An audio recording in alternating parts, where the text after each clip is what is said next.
దివ్యవాణి TV ప్రేక్షకులకు శుభాశిష్యులు.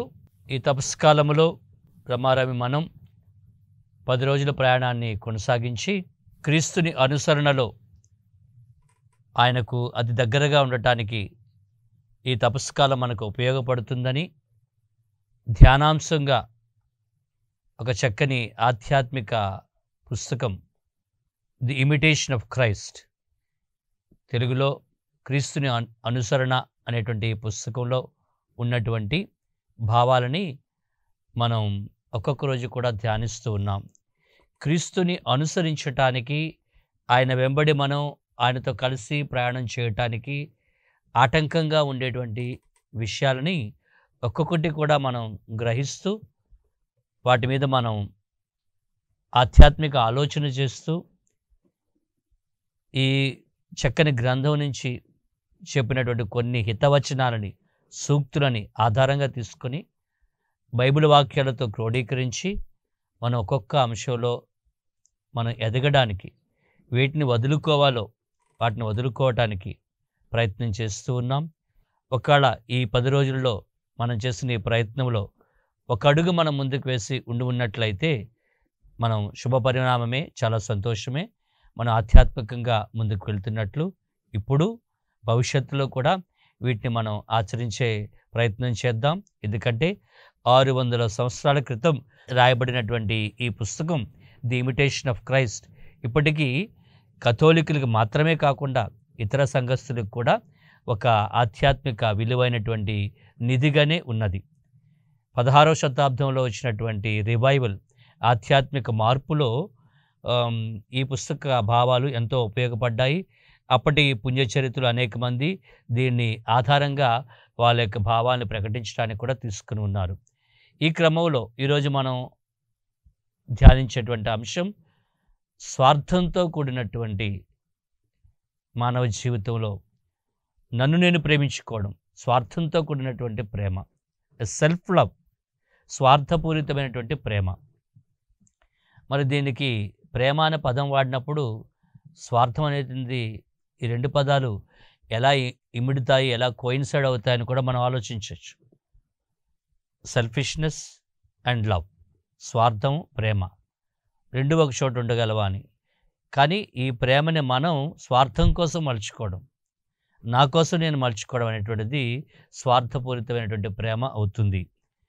ఈ గొప్ప పుస్తకంలో 3rd పార్ట్లో 27వ అధ్యాయంలో 3rd book chapter 27, self love is hindrance in the quest for the highest good అని వివరిస్తూ ఉన్నాడు. ఈ స్వార్థంతో కూడి ఉన్నటువంటి ఈ స్వీయ ప్రేమ, వ్యక్తి తన్ను తాను ప్రేమించుకోవడం అనేటువంటిది మనం ఒక ఉన్నతమైన స్థాయిలోనికి ఎదగడానికి ఒక ఆటంకంగా ఉంటుంది అని. ఒక ఉన్నతమైనటువంటి దేవుని యొక్క అనుగ్రహ స్థాయికి చేరుకోవడానికి, ఆ ప్రభుని చేరుకోవడానికి, ప్రభు అనుగ్రహించే బహుమానం చేరుకోవడానికి ఈ యొక్క తృష్ణలో, కోరికలో, మనకి ఆశతో చేసే ప్రయాణంలో ఈ స్వార్థపూరితమైనటువంటి ఆలోచన అనేటువంటిది ఎప్పుడూ ఒక ఆటంకంగానే ఉంటుందని హెచ్చరికను మనకి ఇస్తూ ఉన్నాడు. ఈ స్వార్థపూరితమైనటువంటి ప్రేమలో మనం అనేకమైన వాటికి క్లింగ్ అయ్యేటువంటి, వాటిని మనం పట్టుకొని వేలాడేటువంటి పరిస్థితి ఏర్పడవచ్చు. కొన్ని సందర్భాల్లో అది ధనం కావచ్చు, ఇహలోక ధనరాశులు కావచ్చు, గొప్పతనం కావచ్చు, లేదా అందరూ పొగిడేటువంటి పొగడ్తలు కావచ్చు, వెయిన్ గ్లోరీ, ఇటువంటి అనేకం ఈలోక ఆశలతో కూడినటువంటి ఇవన్నీ కూడా నాకు కావాలి, నాకు డబ్బు కావాలి, నేను ధనవంతుని అనుకోవాలి, నా దగ్గర ఇంత ఐశ్వర్యం ఉంది అనుకోవాలి, నాకు అందరూ కూడా గౌరవించాలి, నాకు అందరూ కూడా ఈ విధంగా నన్ను పిలవాలి, నన్ను హెచ్చుగా చూడాలి, ఘనంగా చూడాలి.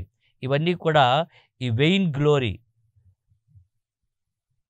ఆధారం లేనటువంటి, నిజం కానటువంటి, గొప్పలకు పోయేటువంటి స్థాయిలో మనిషిని పతనం చేసేటువంటి పరిస్థితి ఏర్పడుతుంది. అటువంటి ఆలోచన వచ్చినప్పుడు దాని నుంచి మనం మారాలి. You have to change, to aim more, to reach high, ఉన్నతంగా మనం లక్ష్యం పెట్టడం కోసం, ఉన్నత స్థాయిలోనికి చేరడం కోసం మనం ఈ స్వభావాన్ని వదులుకోవాలి, విడిచిపెట్టాలి అనేటువంటిది చాలా ముఖ్యమైనటువంటి విషయంగా మనం గుర్తించాలి.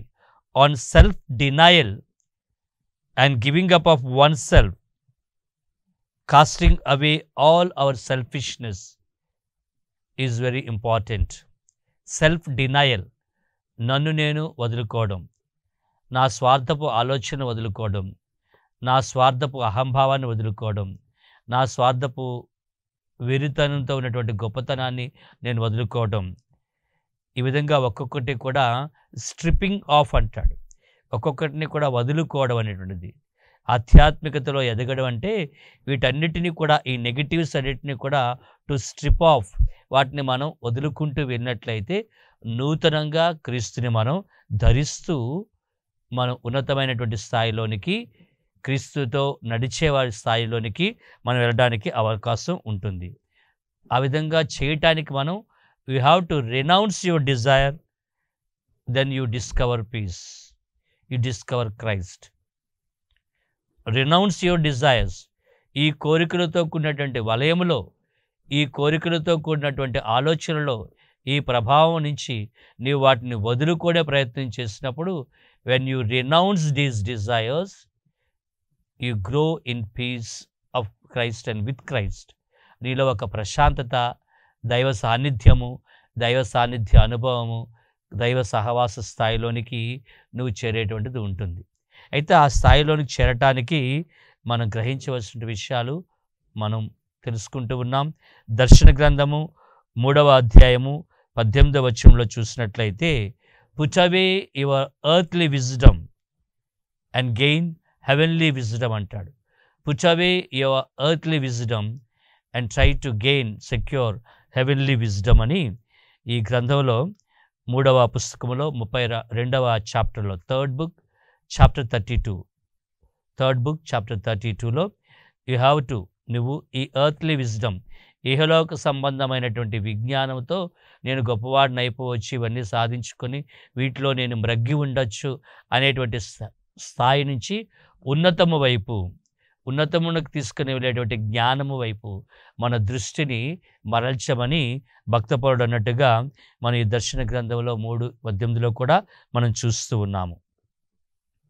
ఇందులో బలపడటానికి మనకు మనంగా అనుకున్నటువంటి అనేక ఆకర్షణని వదులుకోవడంలో, నేను చాలా అందంగా ఉన్నాను, నేను చాలా బలవంతుడిని, నాకు చాలా శక్తియుక్తులు ఉన్నాయి, నాకు చాలా టాలెంట్స్ ఉన్నాయి, ఇంకా నేనే గొప్ప, నాకంటే ఎవరు గొప్ప లేరు అనుకునే స్థాయికి మనిషి వెళ్ళేటప్పుడు ఈ స్వార్థపూరితమైనటువంటి ఈ ప్రేమ చాలా ఎక్కువ స్థాయిలోనికి పెరుగుతూ ఉంటుంది. ఒక కథలో, చిన్న వృత్తాంతంలో మనం చూసినట్లయితే, ఒక రాజు ఈ విధంగా వెయిన్ గ్లోరీ, సెల్ఫ్ లవ్, అతనే చాలా అందగాడు, నిజానికి చాలా పటిష్టంగా, బలంగా, అందంగా ఉండేటువంటి రాజే. కానీ ఆయన ఎప్పుడు ఏమనుకుంటాడంటే, నేనే చాలా అందగాడిని, నన్ను మించిన వాళ్ళు ఎవరూ లేరు. అది అలా అలా అతనిలోని ఆ స్వీయ ప్రేమకు, సెల్ఫ్ లవ్కి ఎక్కువ అవుతుంది. ఎంత పిచ్చికి మారిపోతాడంటే, రోజు ఉదయాన్నే లేచినంటే తన తలగడ దిండు కింద పెట్టుకుని అద్దం తీసుకొని ఉదయాన్నే తన ముఖం తను చూసుకునేవాడంట, తను ఎంత అందంగా ఉన్నాడో అని.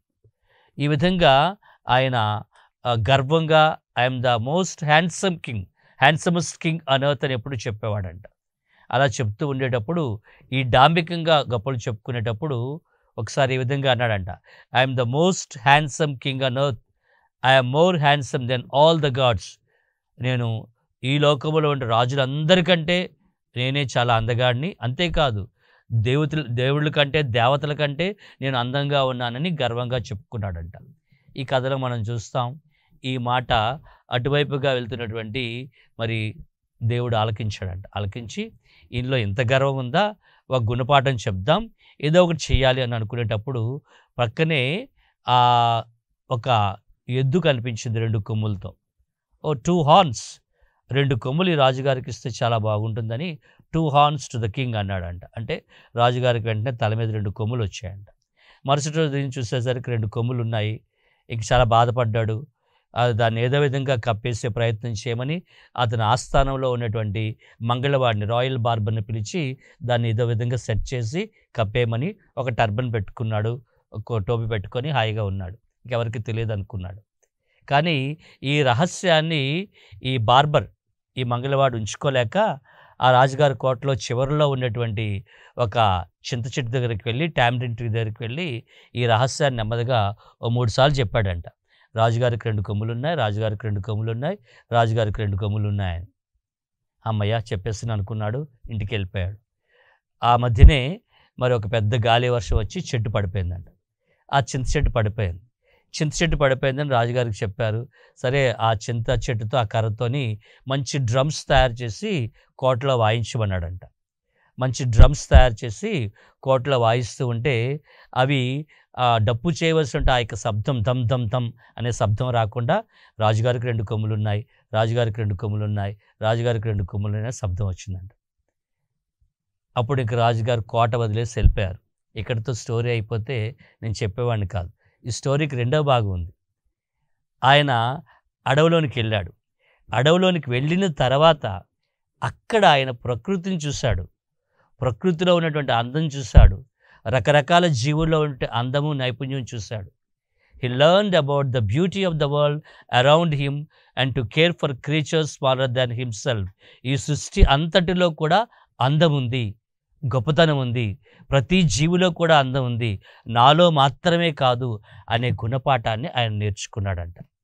నేను, నాది అనేటువంటి స్వార్థపు ప్రేమలో నుంచి, స్వీయ ప్రేమలో నుంచి ఎప్పుడైతే మనిషి బయటకు వస్తాడో, బయటకు వచ్చేటప్పుడు ఇతరుల్లో ఉన్నటువంటి మంచిని, ఇతరుల్లో ఉన్నటువంటి గొప్పతనాన్ని, ప్రకృతిలో ఉన్నటువంటి అందాన్ని, ఇవన్నీ కూడా మనిషి గ్రహిస్తాడు. కాబట్టి నీలో నుంచి నువ్వు బయటికి రా. నీ స్వార్థపు ప్రేమలో నుంచి, స్వీయ ప్రేమలో నుంచి నువ్వు బయటికి రా. ఈ స్వీయ ప్రేమ, excessive love for himself, admiration, excessive love of or admiration of oneself, తన గురించి తాను ఎక్కువగా పొగుడుకొని ప్రేమించుకునే వ్యక్తిని మరి సైకాలజీలో కూడా నర్సిసిజం అంటారు. నర్సిసిజం అది ఒక రకమైనటువంటి ఒక ఫోబియో, ఒక స్థాయి. దాన్ని వదులుకునేటువంటి ప్రయత్నం చేయాలి. మరి అటువంటి వాటిని విడిచిపెడతామని ఆలోచన చేస్తూ మనం ఒక పాట పాడుతూ దేవుని మహింపరచుదాం. ఈ అంశాన్ని ధ్యానించుకుందాం.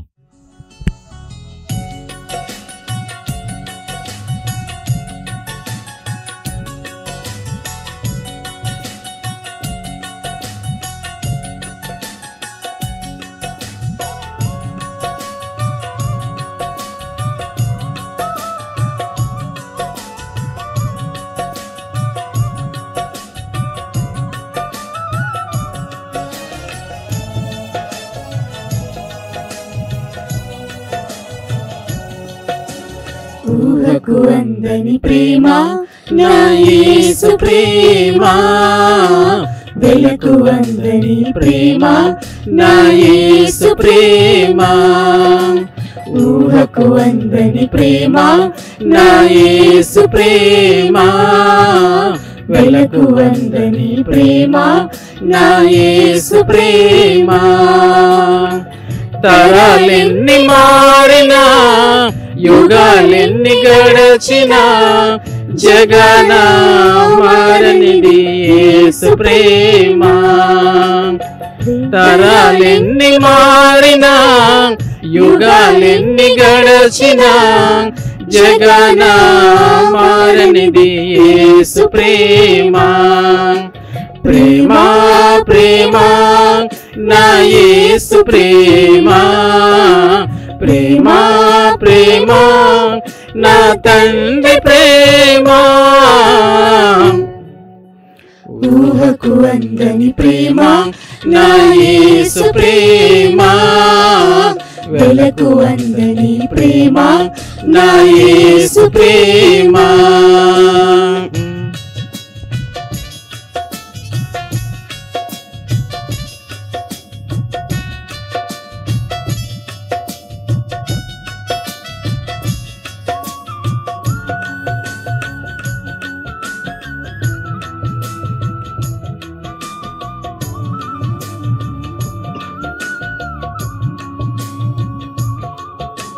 మనిషిని మనిషి ప్రేమించుటకు స్వార్థం మూల కారణం. దేవా నీవు ప్రేమించుటకు నీ కృపే కారణం.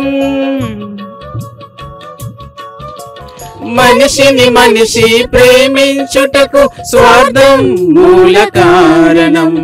దేవా నీవు ప్రేమించుటకు నీ కృపే కారణం.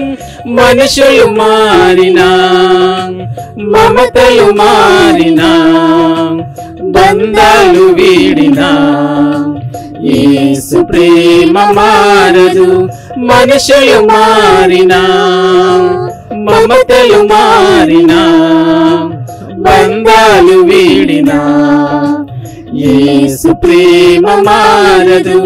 ప్రేమ ప్రేమ నా యేసు ప్రేమ, ప్రేమ ప్రేమ నా తండ్రి ప్రేమ.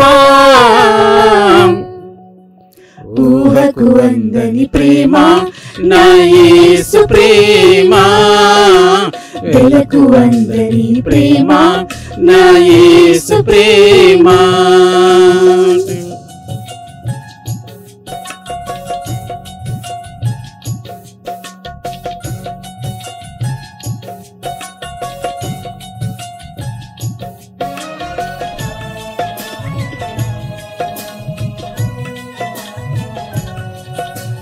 జీవితమంతా పోరాటం, ఏదో తెలియని ఆరాటం, నిత్యం ప్రేమకి వెతకటం, దొరకకపోతే సంకటం. జీవితమంతా పోరాటం, ఏదో తెలియని ఆరాటం, నిత్యం ప్రేమకి వెతకటం, దొరకకపోతే సంకటం. మనుషులు మారు కొంచెం, ప్రేమకు కూడా లంచం. యేసు ప్రేమ శాశ్వతం, జీవితానికి సార్థకం. మనుషులు ప్రేమ కొంచెం, ప్రేమకు కూడా లంచం. యేసు ప్రేమ శాశ్వతం, జీవితానికి సార్థకం. ప్రేమ ప్రేమ నా యేసు ప్రేమ, ప్రేమ ప్రేమ నా తండ్రి ప్రేమ. ఊహకు అందని ప్రేమ నా యేసు ప్రేమ, వెలకు అందని ప్రేమ నా యేసు ప్రేమ.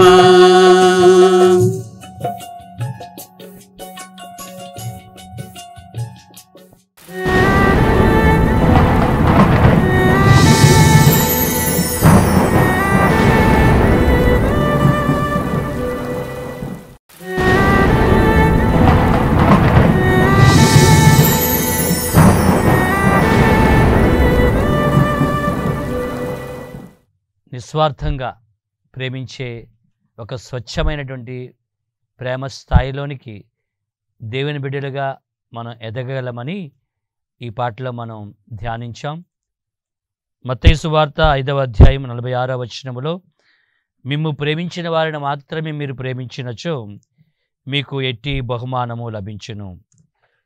సుంకరులు ఇతరులు సైతము అట్లు చేయుటలేదా అని ప్రభు అడగడంలో, నిన్ను ప్రేమించిన వారిని మాత్రమే, నీకు సహాయపడిన వారికి మాత్రమే నీవు తిరిగి సహాయం చేసినట్లయితే అది స్వార్థంతో కూడినటువంటి భాగమే అవుతుంది తప్ప అది నిస్వార్థమైనటువంటి ప్రేమ కాదని క్రీస్తు హెచ్చరిస్తూ ఉన్నాడు. అందుచేతనే మార్కు శుభవార్త 8వ అధ్యాయము 34వ వచనంలో మనం చూస్తూ ఉన్నాము, నన్ను అనుసరింపకోరేవాడు తన యొక్క అనుదిన జీవన శిలువను ఎత్తుకొని నన్ను వెంబడించాలి అని క్రీస్తు ఆహ్వానిస్తున్నాడు. ఈ అనుదిన జీవన శిలువను ఎత్తుకోవడంలో మనం స్వార్థంతో కూడినటువంటి అనేక లక్షణాలని వదులుకుంటూ విడిచిపెడుతూ మనం వెళ్తూ ఉంటాం. ఒక్కోసారి ఆధ్యాత్మికంగా చాలా హెచ్చు స్థాయిలోనికి వెళ్ళిన తర్వాత కూడా అది స్వార్థపూరితమైన ప్రేమగా మారిపోవచ్చని ఒక పుస్తకంలో ఆధ్యాత్మికతలో దిగజారుట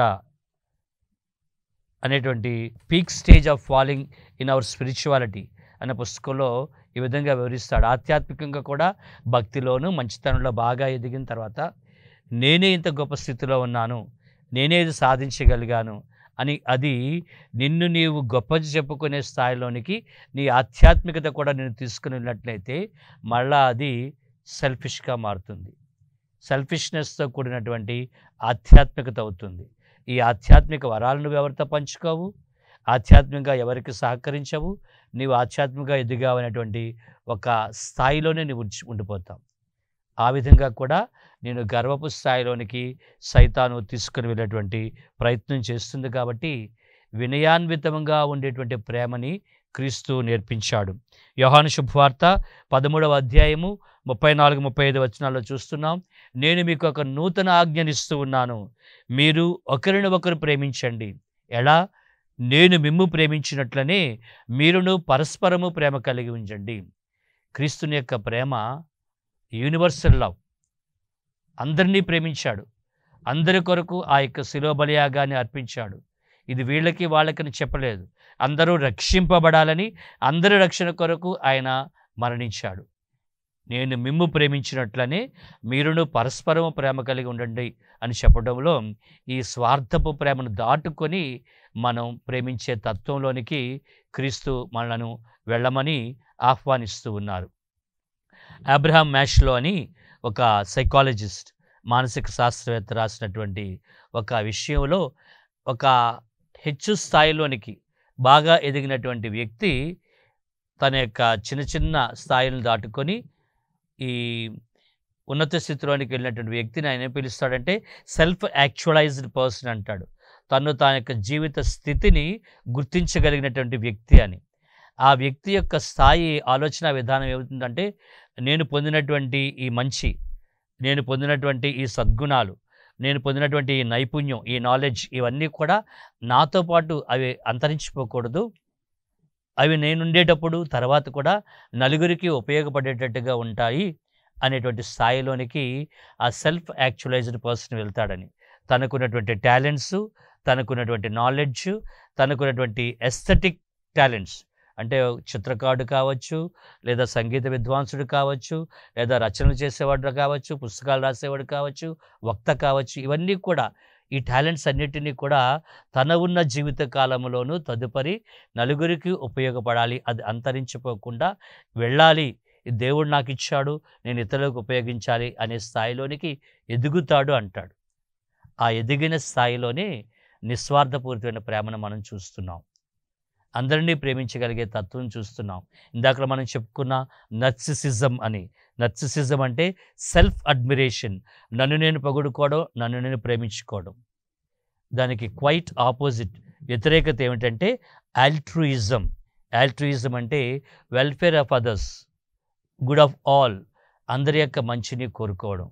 అంటే నేను నాది అనే తత్వం నుంచి మనము మనది అనే తత్వంలోనికి వెళ్ళటం. ఈ ఈక్వేషన్లో నేను నాది అనే తత్వం నుంచి మనది మనము అనేటువంటి ఆ యూనివర్సల్ స్థాయిలోనికి వెళ్ళడానికి క్రీస్తుతో అనుసంధానం కలగాలి. నేను ప్లస్ క్రైస్ట్, నేను క్రీస్తుతో కలిసినప్పుడు తప్పనిసరిగా క్రీస్తు నాలో ఉండేటప్పుడు దాని రిజల్టు అందరినీ ప్రేమించే తత్వము, అందరినీ ప్రేమించగలిగే తత్వం, అందరి కోసం నేను ఏదైనా మంచి చేయగలిగేటువంటి తత్వం. ఇదే స్వార్థపూరితమైన ప్రేమను అధిగమించి మన ఉన్నత స్థితిలోనికి వెళ్ళటం. అది క్రైస్తవులంగా, క్రీస్తు అనుచరులంగా, క్రీస్తుని కలిసి ఉన్న వాళ్ళంగా మనందరికీ సాధ్యమేనని నేను అనుకుంటున్నాను, ఆశిస్తున్నాను. అందుకోసం మనం ప్రయత్నం చేద్దాం. మరి మనం స్వార్థంతో ఆశించేటువంటి ఆ లక్షణాలని మనం ఒక టాస్క్గా, ఒక ఆలోచనగా తీసుకొని అవి ఒకటి మనం నోట్ చేసుకొని మన డైరీలో వాటిని విడిచిపెట్టడానికి, నేను ఈ స్థాయిలో నుంచి ఈ స్థాయిలోనికి వెళ్తాను అని ఒక నిర్ణయం తీసుకొని ఆ ప్రయాణం చేయడానికి ప్రయత్నం చేసినట్లయితే నేను అనే స్థాయి నుంచి మనం అనే స్థాయిలోనికి వెళ్తాము. ఈ మధ్యస్థితిలో క్రీస్తుతో కలిసి వెళ్తాము. నేను క్రీస్తుని కలుపుకున్నప్పుడు, క్రీస్తు నాలో ఉన్నప్పుడు నేను అందరినీ కూడా ఆ ప్రేమభావంతో చూడగలుగుతాను. మార్కు శుభవార్త 12వ అధ్యాయము 31వ వచనములో అందుకని అన్నాడు, నిన్ను నువ్వు ప్రేమించుకున్నట్లే నీ పొరుగువారిని ప్రేమింపుము. నీ ప్రేమ నీతో మిగిలిపోదు, అందరికీ కూడా చెందుతుంది. అటువంటి ప్రేమను దయచేయమని మనం ప్రార్థిస్తూ ఆ స్థాయిలోనికి ఎదిగేటువంటి క్రైస్తవ బిడ్డలుగా, క్రీస్తు అనుచరులుగా ఈ అనుసరణలో మనందరినీ కూడా దీవించమని ప్రార్థిస్తూ ఈ రోజున ప్రత్యేకంగా ఈ సాధన చేద్దాం, ఈ ప్రయత్నం చేద్దాం. క్రీస్తు అనుసరణలో ఒక అడుగు ముందుకు వెళ్దాం. దైవాశీస్సులు. రేపటి రోజున మళ్ళీ ఇదే సమయానికి కలుసుకుందాం. God bless you.